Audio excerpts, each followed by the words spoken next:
Hello everyone, I am Pooja Shrivastava from Jagran Public School, Lucknow. Today we are going to discuss about the new religious idea. In this chapter we will discuss about the Upanishad, Buddhism, Jainism, Sangha and monastery.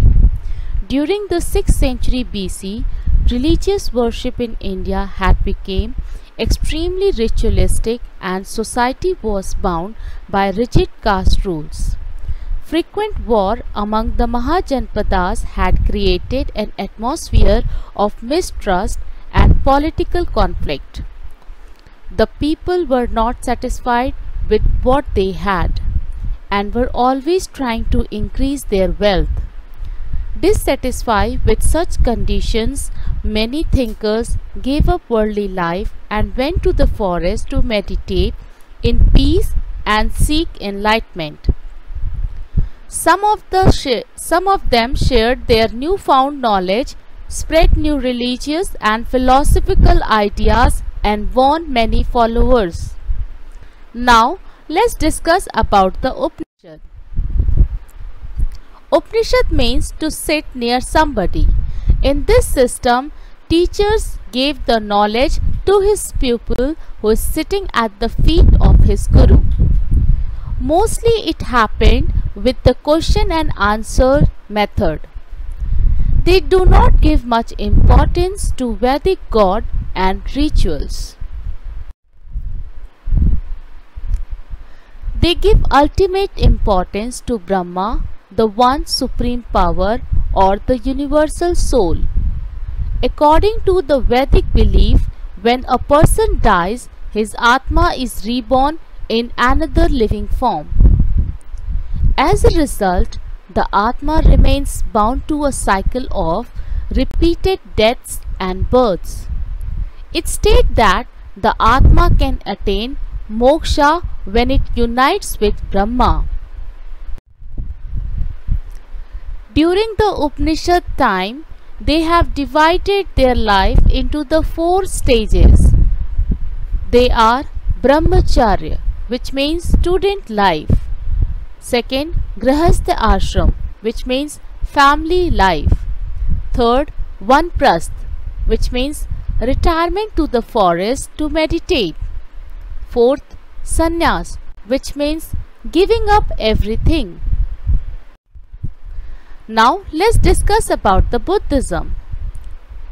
Buddhism was founded by Gautam Buddha and his real name was Gautam Siddharth. He was born at Lumbini near Kapilavastu around 563 BC. He was the son of the chief of the Shakya clan. He said, "The world is full of suffering and there is a way to end it." He led a life of luxury. He was married to a princess Yashodhara and had a son named Rahul.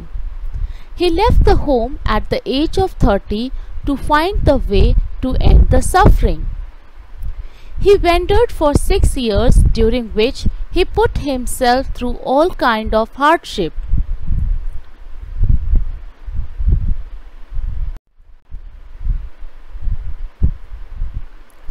At last, he sat under a peepal tree at Bodh Gaya and resolved not to get up until he had found answers to all his questions. After 49 days of his deep meditation, he attained the enlightenment and became known as the Buddha, which means enlightened one. He delivered his first sermon at Sarnath near Varanasi. Then he wandered for next 40 years and preaching Buddhism. He died at the age of 80 at Kushinagar in eastern Uttar Pradesh.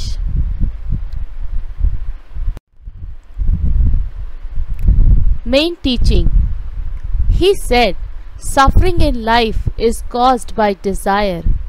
To overcome this desire, the one should follow the middle path, which means neither to give up all worldly possession nor to live in luxury.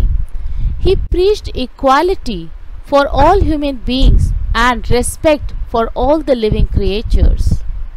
He rejected the caste system and all religious rituals.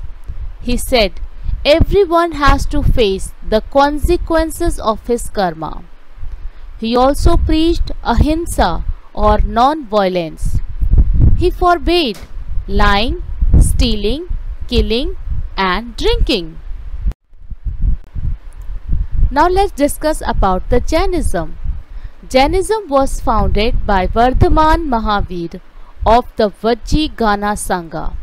He was born at the Kundalwan near Vaishali in 540 BC. He was brought up in luxury but left home at the age of 29. He died at Pavapuri near Rajgir at the age of 72. For the next 12 years, he meditated and led a life of severe austerity. He attained Eklavya, which means perfect knowledge, and called as a Jina, which means conqueror, and his followers were called as Jains. He claimed to be the 24 Tirthankaras, which means seeker of truth. Main teaching. He believed that a person's position in life depends on the karma of the previous life. He preached ahimsa and forbade his followers to cause harm or injury to any living being. He instructed his followers not to steal, lie or kill. He encouraged his followers to lead austerity life. Jain men who gave up worldly life were not even allowed to wear the clothes. He also rejected all rituals. He preached in Prakrit language which was spoken by the common people. He preached at Magad, Kaushala and many parts of North India. Jainism was also popular in Rajasthan, Gujarat, Malwa and South India. Now let's discuss about the Sangha. The Buddha and Mahavira set up the organization called Sangha for those who gave up worldly life and become monk in order to attain enlightenment. The monk and the nuns led very simple life. They spent much of their time on religious studies and meditation. They enjoy equal status without consideration for their caste and wealth. Important issues were discussed and disputes settled through meeting of the members. Monasteries. Monk and nun did not stay at one place for long. During monsoon, they took shelter in caves or stayed in temporary homes. Some permanent residents called viharas or monasteries. Separate residences were built for monks and nuns.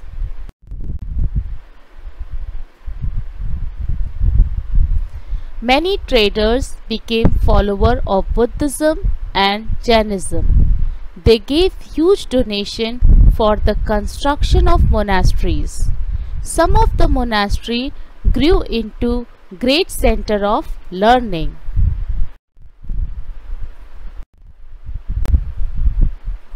Thank you.